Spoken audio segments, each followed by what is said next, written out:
حضرت ابو بکر صدیق رضی الله تعالی عنه او فرمایل چې ما یو ځل خوب ولیدو، په خوب کې مې جناب محمد رسول الله صلی الله علیه وسلم ولیدو.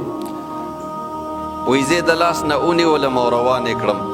وی ما ته وی چې راځه.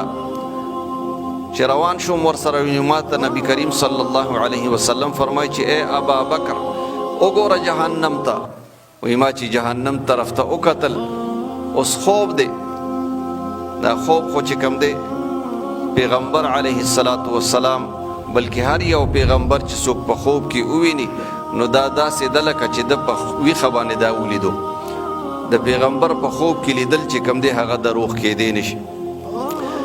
نو نبی کریم صلی الله علیه وسلم راته فرمایي چې جهنم ته وګوره. وایي چې ما وکتل نو د ګناهګارانو یو ټولې مې په جهنم کې ولیدو چې د هغې مخونه د خنزیرانو په شان دي او د هغوی خوراک چې کوم دی وینې او زوی دي او په اور د جهنم کې سوځېږي.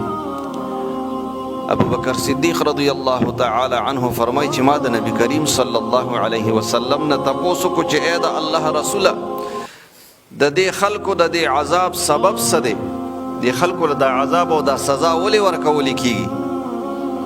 وی نبی کریم صلی الله علیه وسلم راته وفرمایل چې دا هغه خلک دی چې په دنیا کې به علماء کرامو ته ضرر رسو، علماء کرامو ته به نقصان رسو، دوی بیا بغیر د توبې نه وفات شو او اوس چې کوم دی په جهنم کې د دوی دا سزا ده. عزتمندو په دې خپله زندګۍ باندې که مونږ او تاسو سوچ وکړو چې آیا زما د خولې نه یا زما د لاسو نه یا زما د حرکاتو سکناتو نه چرته عالم ته خو ضرر او نقصان نه رسیږي؟ که فرض که زما د خولې نه، زما د لاسو نه، زما د حرکاتو او سکناتو نه، زما د وینا نه یا زما د قلم د لیکلو نه یا زما په موبایل کې د لیکلو نه، نن سبا خو په موبایل کې لیکل ډېر زیات دي، د دې نه که چرته عالم ته تکلیف او ضرر او نقصان رسیږي نو هسې نه چې دا زما په جهنم کې چې کوم دی د دغې عذاب او سزا سبب ونه ګرځېږي چې سبا له د مخ چې کوم دی د خنزیر په شکل باندې او وینې او زوی دی په جهنم کې خوراک وي، په اور د جهنم کې سوځېږي. نو دغه سزا دی خوښه ده او که نه په دنیا کې مثال په طور دا صبر دی خوښ دی چې عالمانو ته ضرر ورونه رسوم. ځان کنټرول کا، خپله غصه دی کنټرول کا، خپل سوچ او نظریه او فکر دی کنټرول کا، چرته عالم ته ستا د لاسه ضرر او نقصان ونه رسیږي. عزتمنده د عالم مقام او مرتبه دومره زیاته اوچته ده. نبی کریم صلی الله علیه وسلم فرمایي چې النظر الى وجه الوالد عبادت، د خپل پلار مخ ته کتل عبادت دی. والنظر الى الكعبة المكرمة عبادت، کعبه مبارکه ته کتل عبادت دی. والنظر في المصحف عبادت، قرآن کریم ته کتل عبادت دی. والنظر الى وجه العالم عبادت، د عالم مخ ته کتل عبادت دی.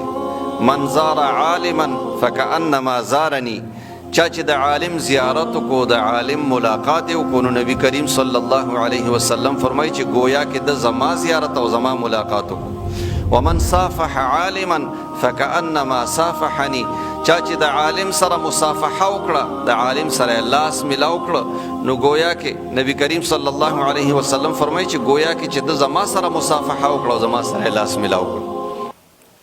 ومن جلس عالما فكأنما جلسني، نبی کریم صلی الله علیه وسلم فرمایي چې څوک د عالم سره کېناستو نو گویا کې چې دی زما سره کېناستو.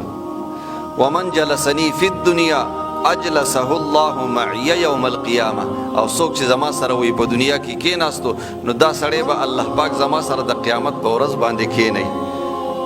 الحمدلله د علماء کرامو سره زمونږ او ستاسو دا ناسته دا هم چې کوم دی اوچت مقام او مرتبه لري چې لکه دا داسې ده لکه چې مونږ د نبی کریم صلی الله علیه وسلم په مجلس کې ناست یو.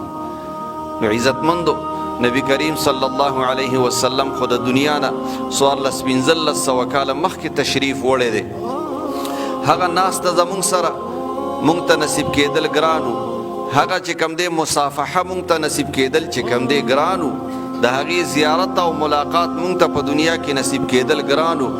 خو الله پاک چې کوم دی په مونږ او تاسو باندې دا فضل وکړو چې دا علما کرام الله پاک د پیغمبر علیه السلام وارثان وګرځول او د دې په ذریعې سره الله پاک مونږ ته دغه انعامات چې کوم دی دا راکړه.